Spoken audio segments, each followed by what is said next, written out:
สวัสดีครับวันนี้จะพามาซ่อมเตารีดของยี่ห้อฟิลิปนะครับอาการเสียที่ลูกค้าแจ้งนะครับน้ำหยดหน้าเตานะครับเดี๋ยวจะทำการเปิดเครื่องเทสเครื่องดูก่อนนะครับ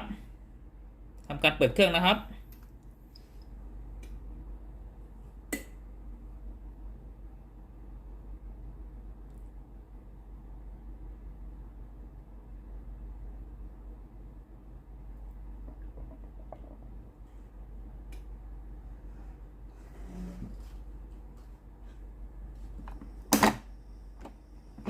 ลองจับหน้าเตาดูก่อนนะครับเปิดเครื่องสักพักหนึ่งนะครับหน้าเตาเย็นเลยนะครับไม่ร้อนเลยนะครับได้ยินเสียงปั๊มน้ำทำงานนะครับแต่หน้าเตาไม่มีความร้อนเลยนะครับถ้าในส่วนของตัวหน้าเตาไม่ร้อนนะครับน้ำหยดหน้าเตาแน่นอน100%ครับหน้าเตาต้องร้อนนะครับ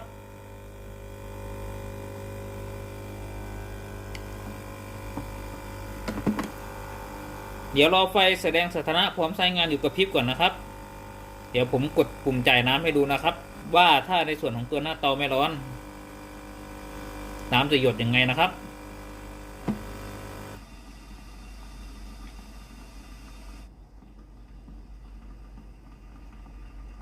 ตอนนี้เครื่องพร้อมใช้งานแล้วนะครับจับดูหน้าเตานะครับไม่ร้อนเลยนะครับ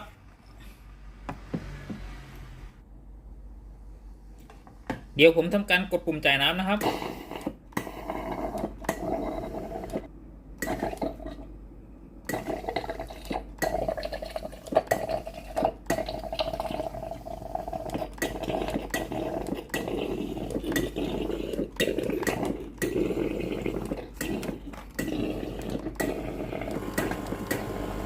สังเกตนะครับน้ำจะหยดหน้าเตานะครับออกมาเป็นหยดนะครับตามภาพไปนะครับ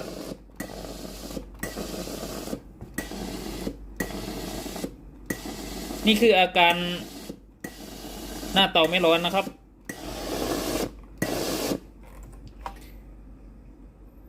เดี๋ยวผมจะพาแกะเครื่องนะครับวัดไฟมาเลี้ยงในส่วนของตัวฮีตเตอร์หน้าเตานะครับว่ามีไฟจ่ายจากบอร์ดมาที่ฮีตเตอร์หน้าเตาหรือเปล่านะครับ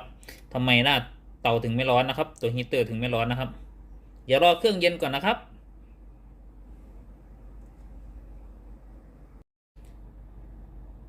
หลังจากที่เครื่องเย็นแล้วนะครับเดี๋ยวผมพาแกะเครื่องเพื่อวัดไฟมาเลี้ยงในส่วนของตัวฮีตเตอร์หน้าเตานะครับ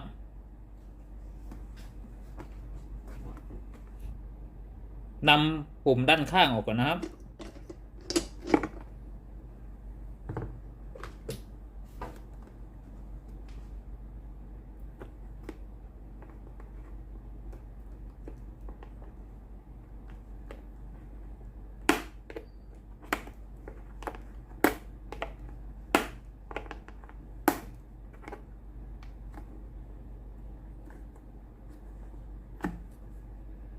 พลาสติกสีเทาออกเลยนะครับ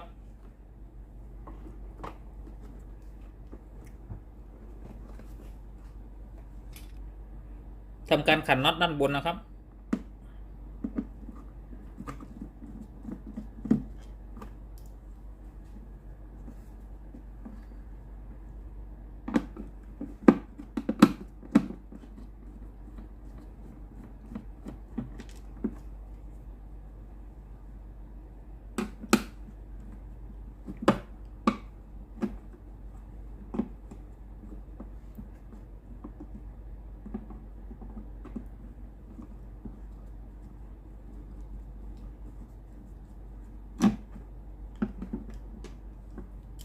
น็อตด้านบนมี3 ตัวนะครับ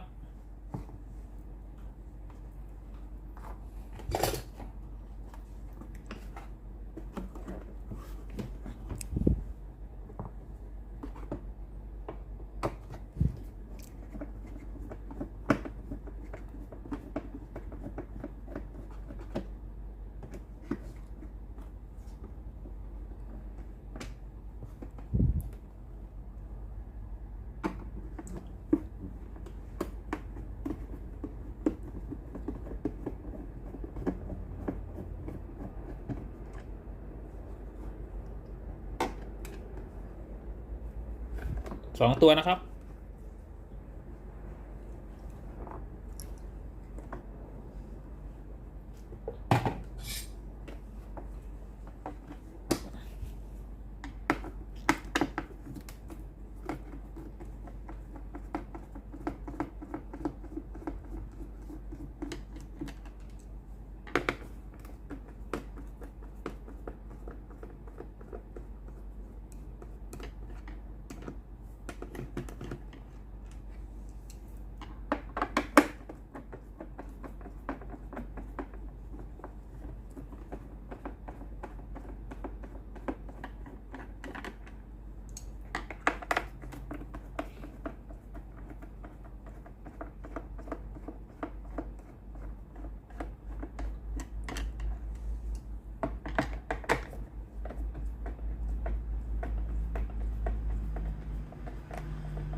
ใต้เครื่องนะครับมีน็อต8 ตัวนะครับ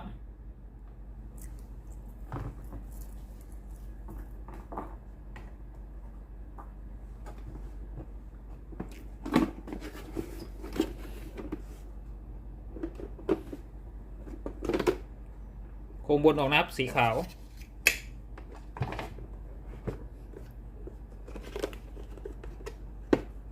สายท่อน้ำย้อนกลับออกก่อนนะครับ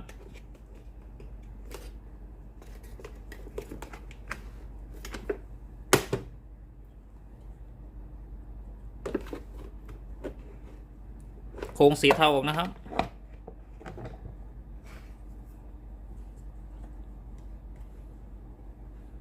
ท่อสีขาวออกด้วยนะครับ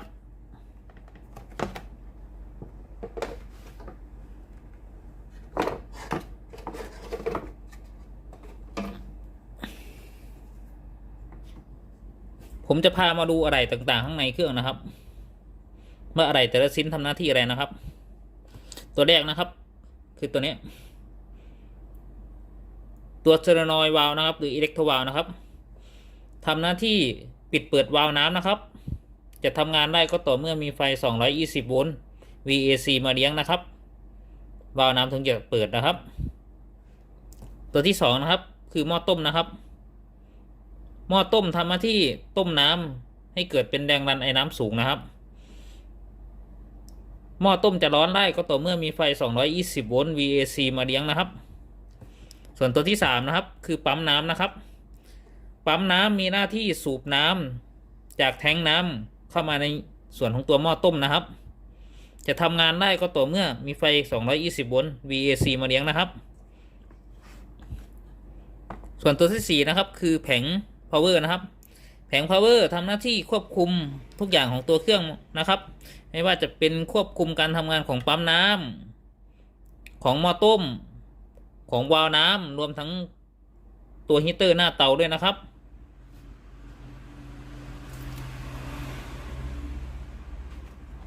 ตัวที่5นะครับปริมาณน้ำในแท้งนะครับเมื่อน้ำในแท้งหมดนะครับเซ็นเซอร์ตัวนี้จะเตือนนะครับและขึ้นรูปน้ำหมดที่ตัวไฟแสดงสถานะนะครับเดี๋ยวผมจะพาแกะในส่วนของตัวน็อตยึดบอร์ดออกจากวงจรนะครับ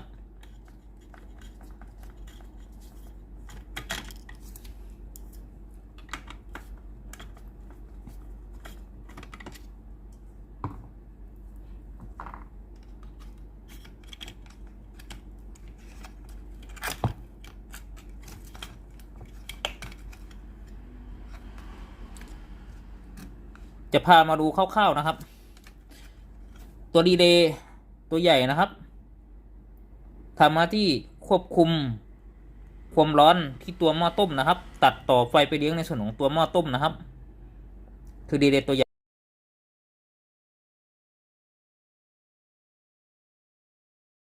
ต่อไฟไปเลี้ยงในส่วนของตัวหน้าเตานะครับ โดยมีตัว CPU เป็นตัวควบคุมดีเลย์อีกรอบหนึ่งนะครับ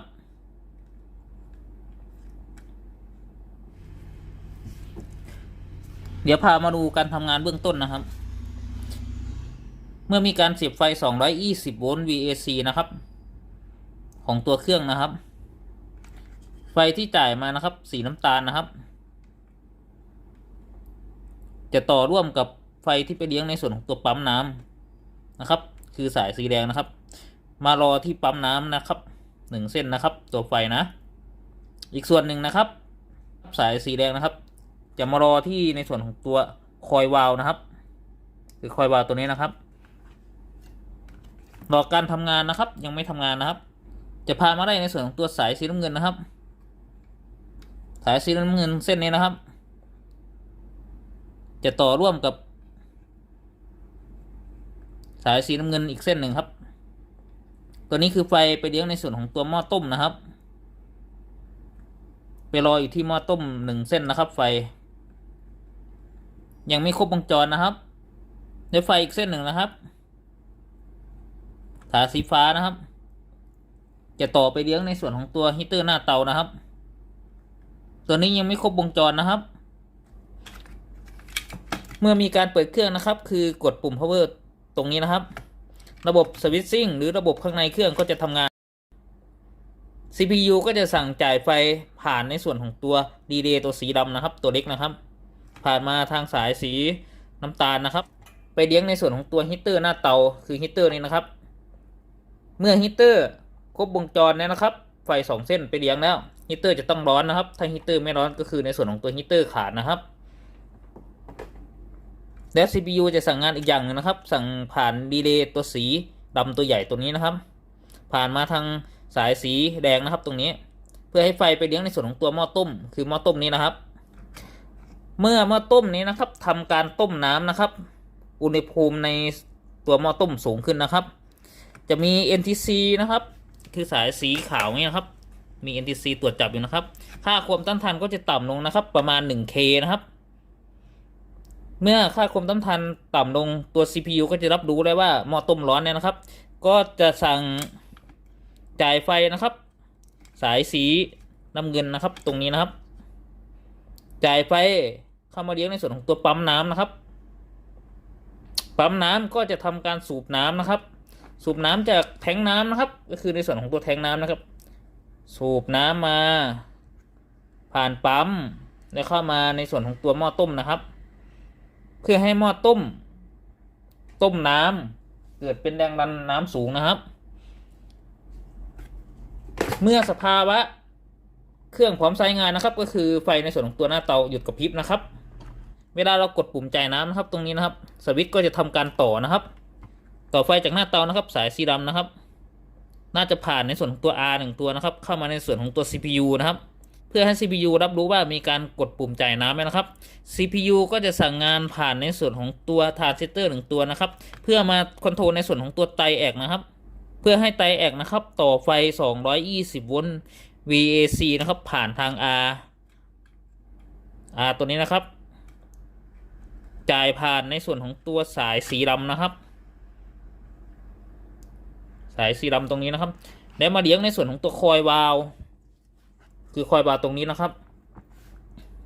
ตัวคอยวาล์วเมื่อมีไฟมาเลี้ยงนะครับในส่วนของตัวโซเลนอยด์ด้านในนะครับก็จะทำการเปิดวาล์วน้ำนะครับทำให้แรงดันไอ้น้ำในหม้อต้มนะครับสามารถผ่านในส่วนของตัววาล์วได้นะครับแรงดันน้ำก็จะมาตามสายนี้นะครับแล้วก็จะมาในส่วนของตัวหน้าเตานะครับ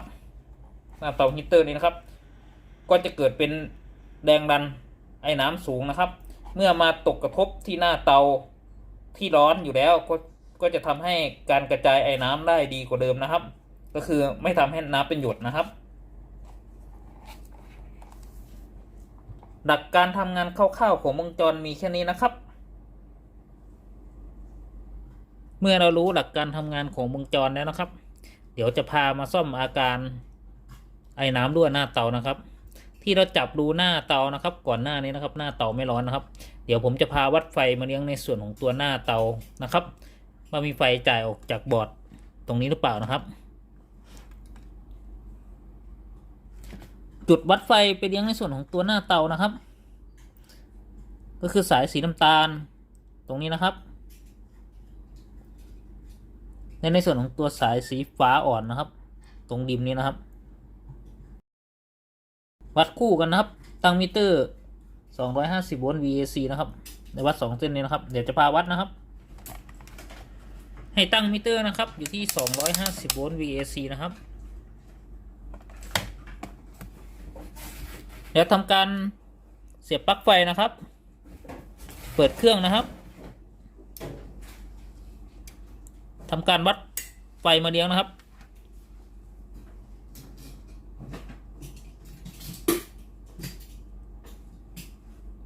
สังเกตเข็มมิเตอร์นะครับไม่มีไฟจ่ายออกจากบอร์ดมาเลี้ยงในส่วนของตัวฮีตเตอร์หน้าเตาเลยนะครับเข็มมิเตอร์ไม่ขึ้นเลยนะครับเดี๋ยวใช้มิเตอร์ดิจิตอลวัดอีกรอบหนึ่งนะครับเผื่อใครไม่มีมิเตอร์เข็มนะครับเดี๋ยวใช้ดิจิตอลวัดให้ดูนะครับ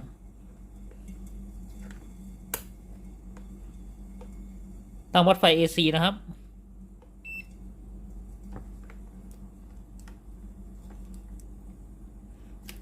ทำการเปิดเครื่องนะครับ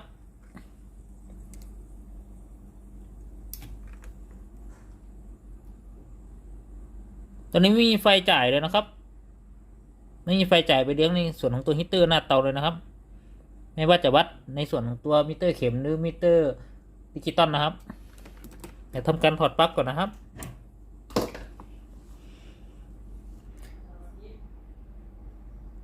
ตัวนี้สรุปเบื้องต้นนะครับบอร์ด power supply นะครับมีปัญหานะครับไม่จ่ายไฟไปเลี้ยงในส่วนของตัวฮีตเตอร์หน้าเตานะครับอาจจะเป็นที่ในส่วนของตัวรีเลย์ตัวสีดำนี้ครับหน้าคอนแทคอะไรอาจจะไม่ดีนะครับผมก่อนจะทำการเปลี่ยนในส่วนของตัวบอร์ด power supply นะครับเดี๋ยวผมจะพาวัดความต้านทานของฮีตเตอร์ก่อนนะครับว่าฮีตเตอร์ขาดหรือเปล่าหรือในส่วนของตัวโทโมฟิลที่หน้าเตาขาดหรือเปล่านะครับให้ถอดสายออกนะครับสายสีน้ำตาลนะครับตัวนี้คือสายไฟที่ไปเลี้ยงในส่วนของตัวฮีตเตอร์หน้าเตานะครับโดยฮีตเตอร์หน้าเตาจะมีการผ่านในส่วนของตัวโทโมฟิล1 ตัวนะครับ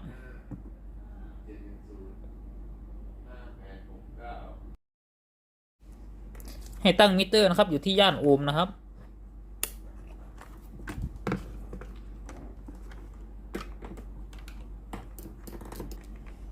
แล้ววัด2 ขั้วนะครับให้วัดขั้วที่เราถอดออกนะครับสายสีน้ำตาลนะครับอีกตัวหนึ่งสายสีฟ้าอ่อนนะครับสังเกตมิเตอร์ดิจิตอลนะครับจะขึ้นประมาณ109 โอห์มนะครับก็แสดงว่าในส่วนของตัวฮีตเตอร์หน้าเตาและโทโมฟิลที่หน้าเตาไม่ขาดนะครับ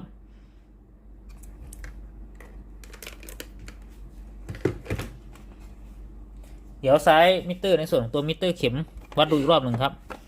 ตั้งย่านโอห์มนะครับตั้งอยู่ที่คูณ 1นะครับเดี๋ยวทำการแตะเข็มมิเตอร์ให้ตำแหน่งที่เลข 0นะครับวัดดู2 ขั้วนะครับสายสีฟ้าอ่อนนะครับแล้วก็ในส่วนของตัวสายสีน้ำตาลนะครับสังเกตเข็มมิเตอร์นะครับตัวนี้เข็มมิเตอร์มีความต้านทานนะครับขึ้นประมาณ100 โอห์มนะครับก็แสดงว่าในส่วนของตัวฮีตเตอร์หน้าเตาและในส่วนของตัวโทโมฟิลไม่ขาดนะครับเราไม่ต้องแกะไปวัดในส่วนของตัวฮีตเตอร์หน้าเตาและโทโมฟิลที่หน้าเตาก็ได้นะครับเราวัดผ่านในส่วนของตัวสายจากไฟที่ไปเลี้ยงในส่วนของตัวฮีตเตอร์ตัวสายที่บอร์ดก็ได้นะครับผมเมื่อเรารู้แล้วนะครับในส่วนของตัวแผง power supply นะครับไม่สามารถจ่ายไฟไปเลี้ยงในส่วนของตัวฮีตเตอร์หน้าเตาได้นะครับทำให้ฮีตเตอร์หน้าเตาไม่ร้อนทำให้เกิดอาการน้ำหยดนะครับตัวที่คอนโทรลเกี่ยวกับไฟ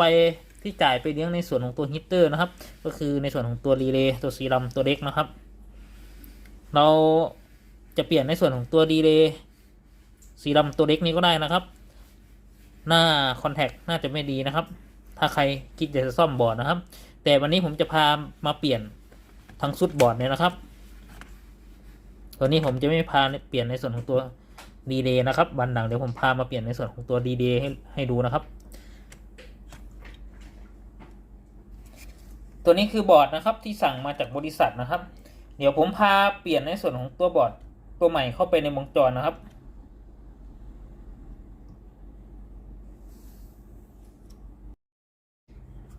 ผมจะพามาถอดในส่วนของตัวบอร์ดออกจากวงจรนะครับ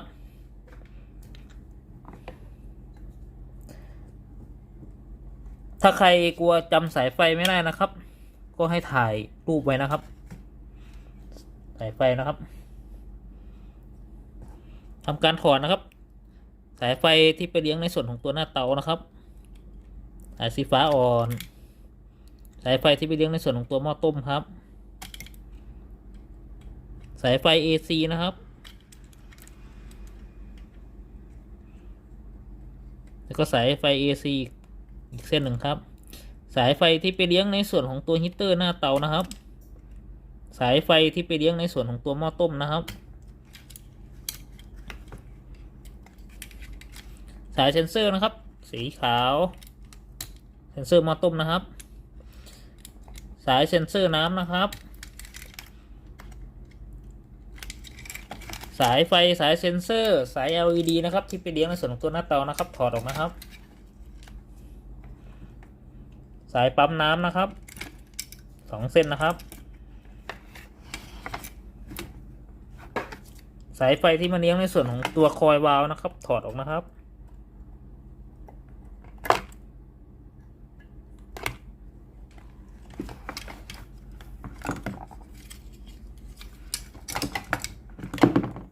ตัดเคเบิลไทยออกด้วยนะครับ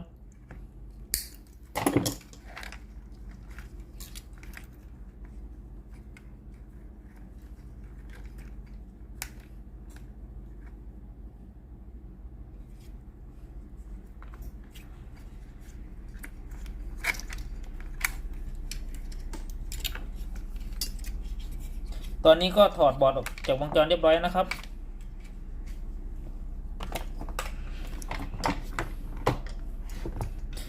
เดี๋ยวทำการปรับแต่งในส่วนของตัวหางปลาก่อนนะครับเดี๋ยวหางปลาเวลาเสียบเข้าในส่วนของตัวซ็อกเก็ตนะครับมันจะหลวม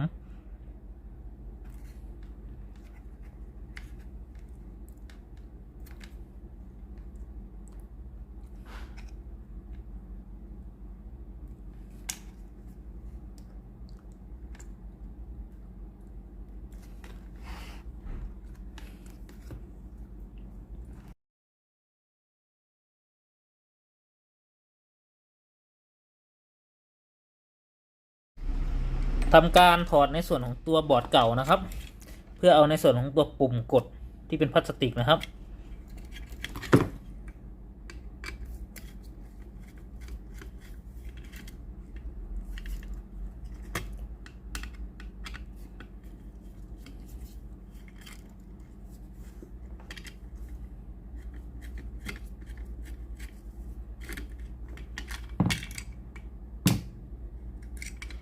น็อต3 ตัวนะครับ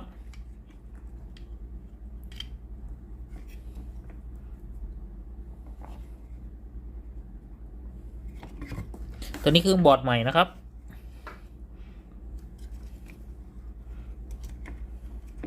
ตัวนี้บอร์ดเก่านะครับตัวบอร์ดเก่านะครับตัวจัมเปอร์นะครับจะไม่มีมา2 อันนะครับตัวบอร์ดใหม่จะมีมานะครับเดี๋ยวให้ตัดทิ้งไงนะครับให้เหมือนบอร์ดเก่านะครับตัดตัวจัมเปอร์ทิ้งนะครับ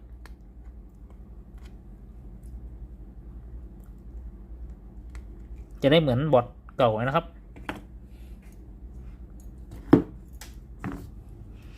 จัมเปอร์นะครับที่ตัวบอร์ดนั้นจะเขียนว่าปั๊ม1ปั๊ม2นะครับมันจะตรงกับปั๊มตัวนี้นะครับที่ตัวปั๊มเขียนระบุไว้นะครับแล้วเราก็จะใส่ในส่วนของตัวปุ่มกดนะครับ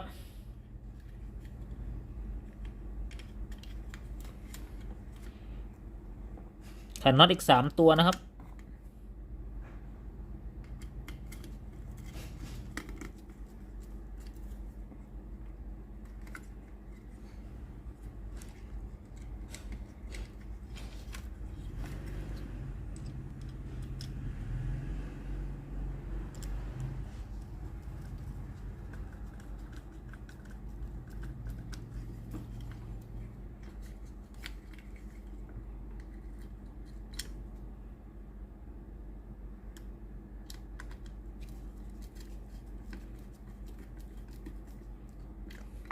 ลองเทสกดดูอีกรอบหนึ่งครับ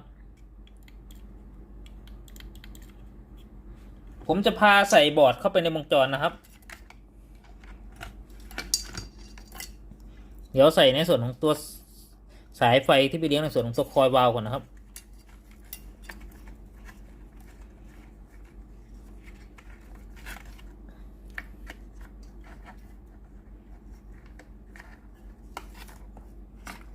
เสียบสายไฟก่อนนะครับ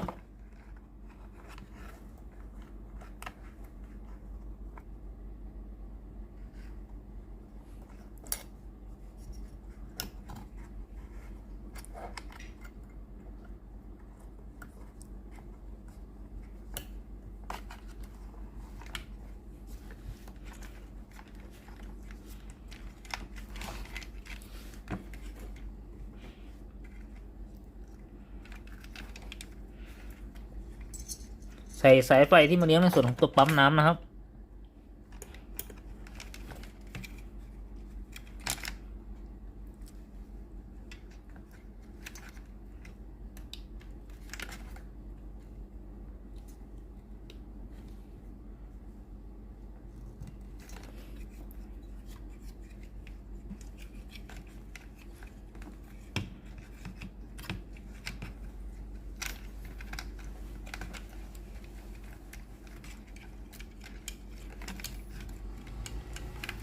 ใส่สายเซ็นเซอร์น้ำนะครับ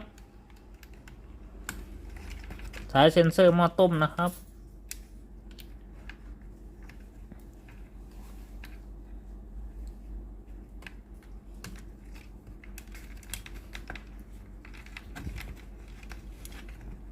สายไฟที่จ่ายไปเลี้ยงในส่วนตัว LED หน้าเตาและตัวเซ็นเซอร์นะครับใส่เข้าไปด้วยครับ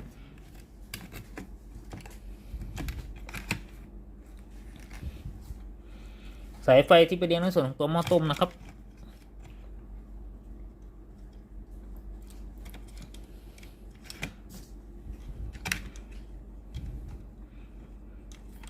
สายไฟที่ไปเลี้ยงในส่วนของตัวหน้าเตานะครับใส่ในส่วนของตัวสาย AC ที่มาเลี้ยงในส่วนของตัวบอร์ด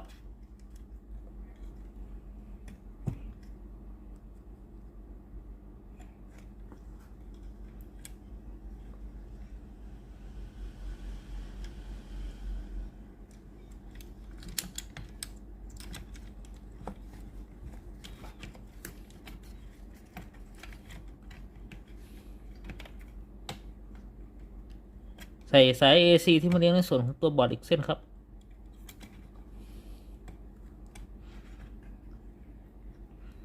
ใส่สายไฟไปเลี้ยงในส่วนของตัวหม้อต้ม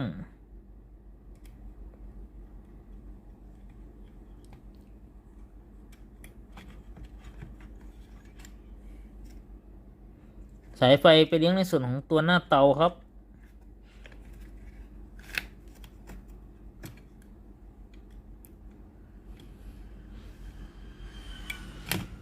ใส่สายเสร็จเรียบร้อยแล้วครับทำการจัดสายอีกรอบหนึ่งครับ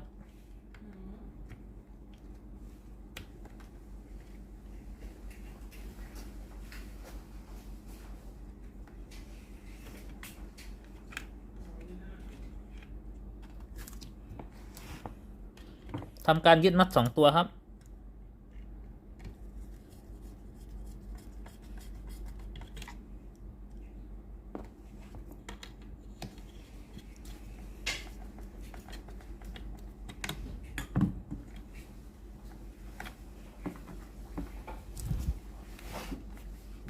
ทำการรัดเคเบิลไทยเลยครับ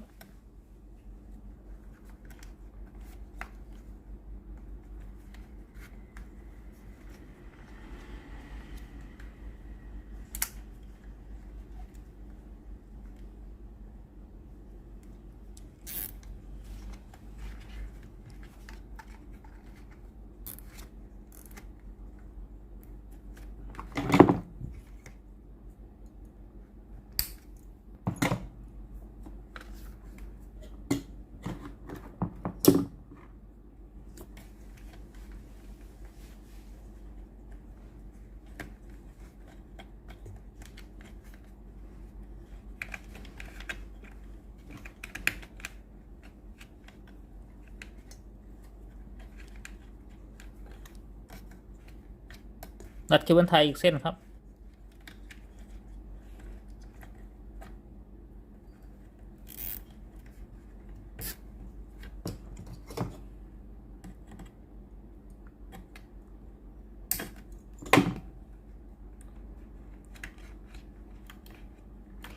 ทำการจัดสายให้เรียบร้อยครับเดี๋ยวพาวัดไฟไปเลี้ยงในส่วนของตัวฮีเตอร์หน้าเตาอีกรอบหนึ่งครับให้ทำการตั้งมิเตอร์นะครับอยู่ที่250โวลต์ VAC นะครับ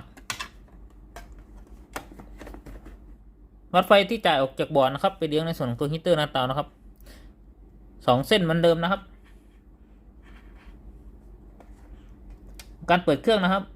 2 เส้นตรงนี้นะครับสังเกตนะครับตอนนี้มีไฟไปเลี้ยงที่หน้าเตาเลยนะครับ220โวลต์ VAC นะครับเข็มมิเตอร์ขึ้นแล้วนะครับเดี๋ยวปิดเครื่องก่อนครับ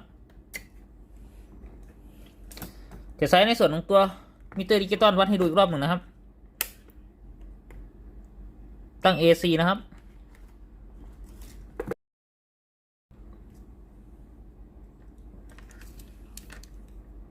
ทำการเปิดเครื่องนะครับ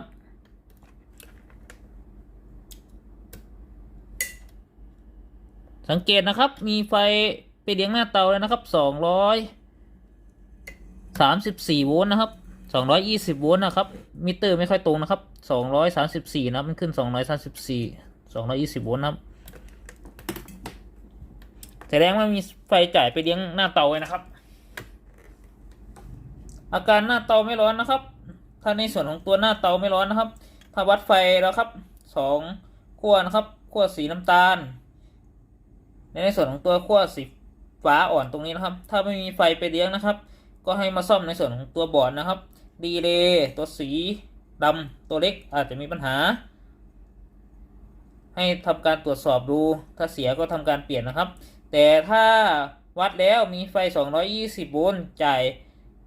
ออกจากบอร์ดเนี่ยนะครับก็ให้ถอดในส่วนของตัวสายไฟที่ไปเลี้ยงในส่วนของตัวหน้าเตานะครับก็คือสายสีน้ำตาลก็ได้นะครับแล้ววัดความต้านทานดูนะครับอย่างที่ผมวัดให้ดูนะถ้าหน้าเตาไม่มีความต้านทานเลยนะครับให้แกะดูในส่วนของตัวซุดหน้าเตานะครับคือซุดนี้นะครับโทโมฟิลที่หน้าเตาอาจจะขาดหรือฮีเตอร์อาจจะขาดมี2 อย่างนะครับที่หน้าเตานะ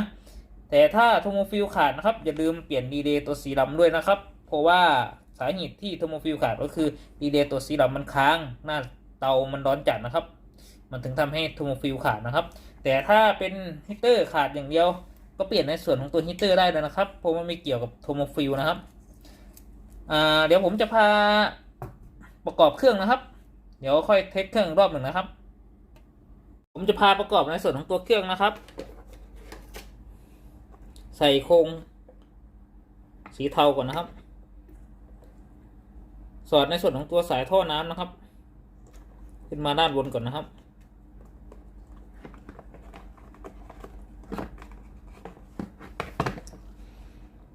ใส่ท่อยางสีขาวก่อนนะครับ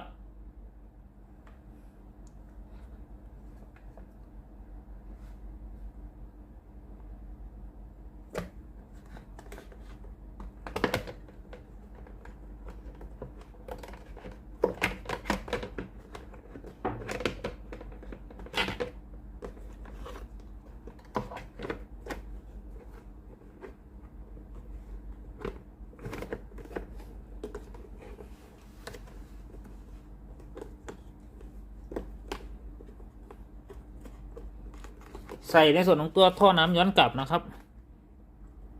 ตรงนี้นะครับ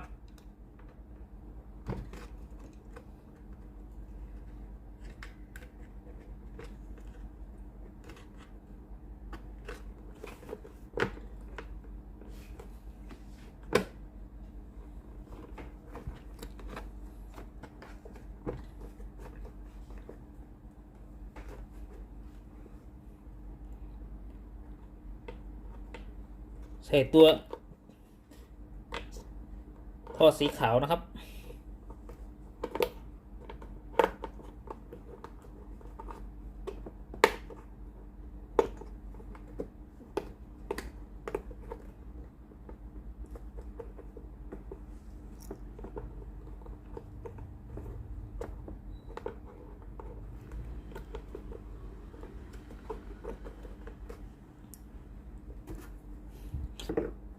ใส่ตัวพลาสติกนะครับ สีเทา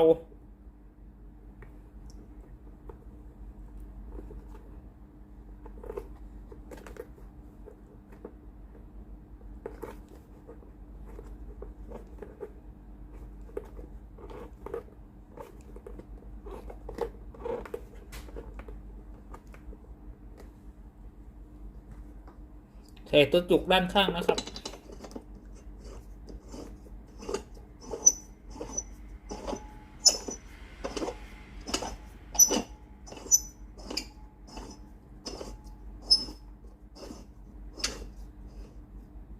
ใส่พอตึงมือนะครับ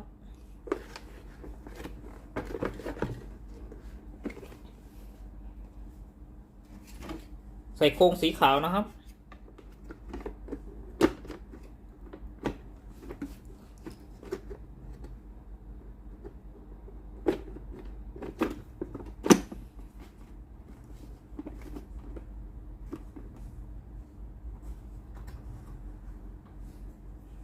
ทำการยึดน็อตนะครับ3 ตัว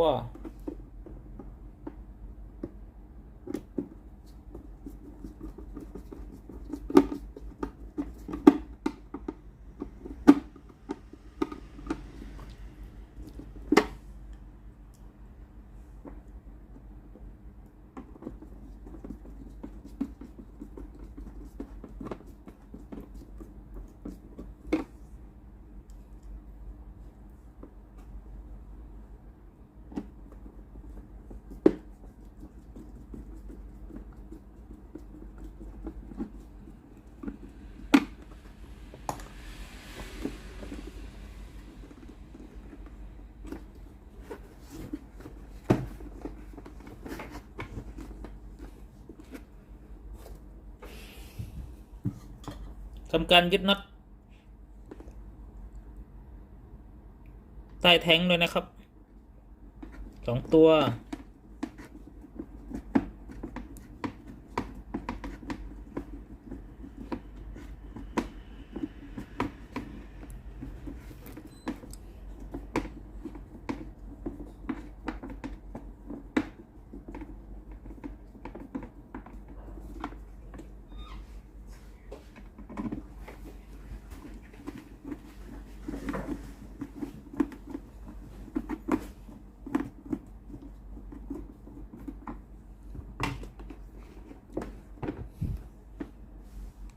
ทำการยึดน็อตใต้ฐานเครื่องนะครับ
เดี๋ยวทำการลองเครื่องอีกรอบหนึ่งครับการเปิดเครื่องครับลองเครื่องอีกรอบหนึ่งครับ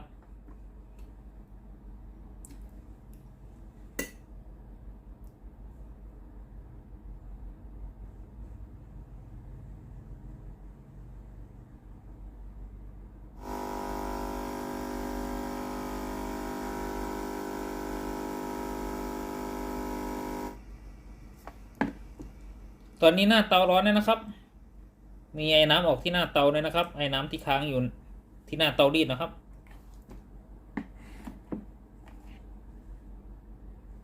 ตอนนี้เครื่องพร้อมใช้งานแล้วนะครับเดี๋ยวผมกดปุ่มจ่ายน้ำนะครับ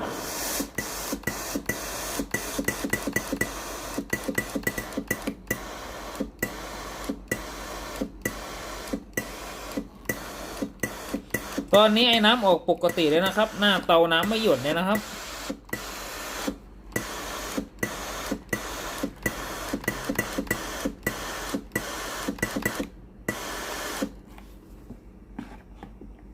สรุปอาการเสียของเตารีดฟินดิบนะครับอาการน้ำรั่วหน้าเตานะครับรั่วออกมาเป็นหยดน้ำนะครับมีอะไรเสีย1ชิ้นนะครับก็คือในส่วนของตัวแผงควบคุมเสียนะครับเสียในลักษณะไม่จ่ายไฟไปเลี้ยงในส่วนของตัวซุดหน้าเตานะครับขอบคุณครับที่รับชมคลิปวิดีโอครับขอบคุณมากๆครับฝากกดไลค์กดแชร์กดติดตามให้ด้วยนะครับขอบคุณมากๆครับสวัสดีครับผม